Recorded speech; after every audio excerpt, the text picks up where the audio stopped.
খোলা ছিল rail gate, level crossing পার হওয়ার সময় ট্রেনের ধাক্কা স্কুল গাড়িতে। মুর্শিদাবাদে 2 পড়ুয়া সহ 3 জনের মৃত্যু। সাত সকালে মুর্শিদাবাদে মর্মান্তিক দুর্ঘটনায় স্তম্ভিত সাধারণ মানুষ। জানা যায় রেলগেট খোলা ছিল, হুড়মুড়িয়ে চলে আসে ট্রেন। কোনোরকম বাধা না পেয়ে তখনই লাইন পেরোচ্ছিল একটি স্কুল গাড়ি। লাইনের ওপর থাকা স্কুল গাড়িকে পিষে দিয়ে চলে যায় ডাউন লোকাল। শুক্রবার সকালে মুর্শিদাবাদ জেলার আজিমগঞ্জ কাটোয়া শাখার কর্ণ সুবর্ণ স্টেশন এবং গোবিন্দপুর রেলগেটের মাঝে মর্মান্তিক এই দুর্ঘটনায় 2 স্কুল পড়ুয়া সহ মোট 3 জনের মৃত্যু হয়েছে। আশঙ্কাজনক অবস্থায় আরও 4 পড়ুয়া এবং গাড়ির চালককে হাসপাতালে ভর্তি করানো হয়েছে। ট্রেনের ধাক্কায় দুমড়ে মুচড়ে যায় স্কুল গাড়িটি। ঘটনাস্থলে মৃত্যু হয় 2 স্কুল পড়ুয়া এবং 1 স্থানীয় বাসিন্দার। দুর্ঘটনার খবর পেয়ে ঘটনাস্থলে পৌঁছয় বহরমপুর থানার পুলিশ। এই ঘটনায় রেলের ভূমিকা ও গেটম্যানের দায়িত্বজ্ঞানহীনতা নিয়ে ক্ষোভ প্রকাশ করেন স্থানীয় বাসিন্দারা। তাদের দাবি গেটম্যানের অসতর্কতাতেই এই দুর্ঘটনা ঘটেছে। রেলগেট পড়েছিল, এক্সপ্রেস ট্রেন যাচ্ছিল, যাওয়ার পথে ওরা কী করেছে, একটা দিন এক্সপ্রেস ট্রেন গেছে, কিন্তু আসার কথা ছিল 2টো, কিন্তু একটা যে গেটটা উঠে দেয়। তারপরে কিছুক্ষণ পরে ট্রেনটা 10 সেকেন্ড বা 15 সেকেন্ডের মধ্যে ট্রেনটা আসে, তারপরের ট্রেনটা, কিন্তু সে বেরোতে না পেরেই ট্রেনটায় ধাক্কা মারে। মানে নামানো উচিত ছিল, সাথে সাথে ট্রেনটা ঢুকে গেছে 20 সেকেন্ডের মধ্যে, কিন্তু সে এক্সপ্রেস ট্রেন যেই বেরিয়ে গেছে সে ওকে আবার নামানো উচিত ছিল পার করার জন্য, কিন্তু পেরোতে পারেনি, যে ধাক্কা লেগে। কারো কারো আবার দাবি গেটম্যান নেশাগ্রস্ত অবস্থায় ছিলেন, তাই নির্দিষ্ট সময়ে লেভেল ক্রসিং এর গেট বন্ধ করেননি তিনি। ঘটনা তদন্ত শুরু করেছে পুলিশ ও রেল কর্তৃপক্ষ।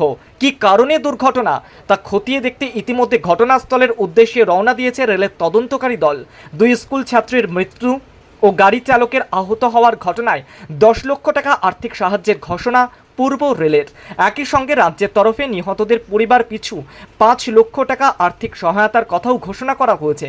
দুর্ঘটনার পর ঘটনাস্থলে যান বহরমপুরের প্রাক্তন সাংসদ তথা কংগ্রেস নেতা অধীর চৌধুরী। তিনিও গেটম্যানকে দুর্ঘটনার জন্য দায়ী করেছেন। সেই সময় ট্রেন আসছে জেনেও গেটম্যান কেন গেট খুলে দিলেন সেই প্রশ্ন তোলেন তিনি।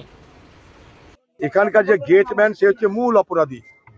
সে নিজে একটা চুল্লুখোর, ঠিক আছে, চুল্লু খেয়ে থাকে। এখানটায় সে কিছু সতর্কতা অবলম্বন না করে সে রেলগেটটা খুলে দিয়েছে। রেলগেট খুলে দেওয়া মানে এটা লেভেল ক্রসিং, এটা যদিও ম্যান লেভেল ক্রসিং, এখানে কর্মচারী আছে, সে রেলগেটটা খুলে দিয়েছে, কর্তব্যতা পালন করেনি। আর ততক্ষণে বাচ্চাদের নিয়ে, স্কুলের বাচ্চাদের নিয়ে যাচ্ছে গাড়ি, এই ভয়াবহ ঘটনা ঘটলো। আমরা দেখছি ভারতবর্ষে হাইড্রোজেন ট্রেন চলছে, বুলেট ট্রেন চলছে, অনেক গল্প হচ্ছে, কিন্তু বরাবর আমরা যে দাবিটা করে আসছি, আমি নিজে একজন রেলের প্রতিমন্ত্রী ছিলাম আগে, বরাবর আমরা যেটা করার চেষ্টা করেছি সেটা হচ্ছে বেসিক মৌলিক যে সমস্যা যেখানে যেখানে হয় সেই বেসিক পরিকাঠামোটাকে গড়ে তুলতে হবে। এই বেসিক পরিকাঠামো গড়ে তুলতে না পারার কারণে আজকে এই অবস্থা। কেন এখানটায় কর্মচারী খুলে দিল?